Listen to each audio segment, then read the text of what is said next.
La spiritualité. Pour mieux comprendre l'hindouisme, il est utile d'avoir une lecture panoramique. Quand nous arrivons en Inde, ce qui nous marque le plus, ce sont les couleurs, les odeurs, le bruit constant et tous les dieux. Nos sens sont saturés par autant de stimuli. Les représentations des divinités sont si nombreuses que nous nous y perdons, pensant que c'est trop complexe. Pourtant, il existe un secret de compréhension dans la mythologie indienne. L'homme débute son existence dans l'horizontalité. Petit à petit, il se redresse, se met debout et ensuite vient le temps de faire le chemin à l'envers. Deux forces agissent dans notre corps, la terre qui attire vers le bas et le désir de la vie qui pousse vers le haut. Le mouvement vers le haut a une limite physique et après, celle-ci, c'est le chemin spirituel. C'est exactement comme quand vous plantez une graine. La semence va pousser en cherchant la lumière en haut, mais aussi en puisant vers le bas. Nous voulons aussi nous enraciner. Le mouvement vers le bas nous stabilise, nous nourrit. Le mouvement vers le haut nous amène à la verticalité. Ces deux forces sont verticales. Il existe aussi des forces horizontales, comme la faim, qui est un besoin à satisfaire. Chaque animal possède une symbolique. Par exemple, le serpent, qui avance à plat ventre, représente nos besoins instinctifs. À travers la mythologie, les iconographies, l'histoire, les rituels, l'hindouisme nous donne la possibilité de communication, de réflexion, de compréhension. L'origine de la religion, c'est la connaissance de soi. Même si toutes les religions ne l'expriment pas de cette façon. Parfois, nous sommes attirés par Kali, Shiva ou Sarasvati.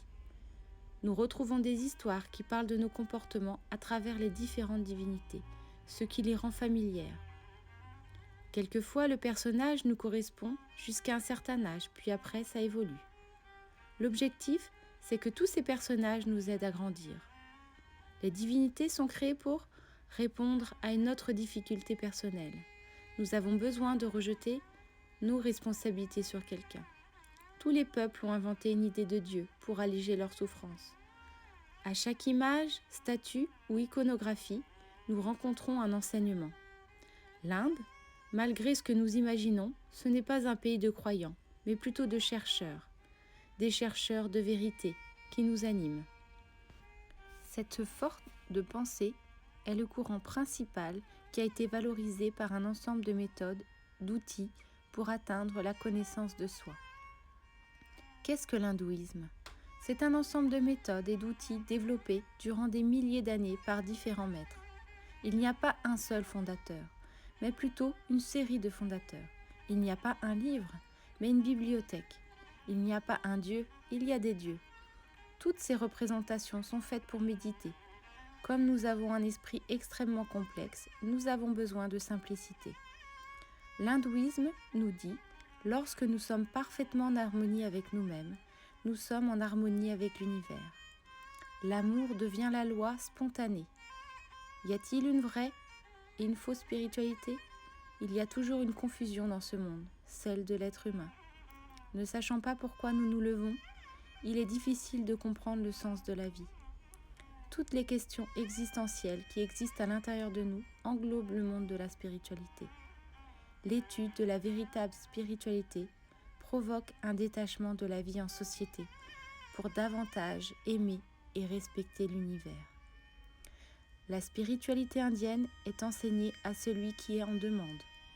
Il n'y a pas de place pour le prosélytisme. Critiquer les religions, c'est ça la pure spiritualité. Sarva Atma.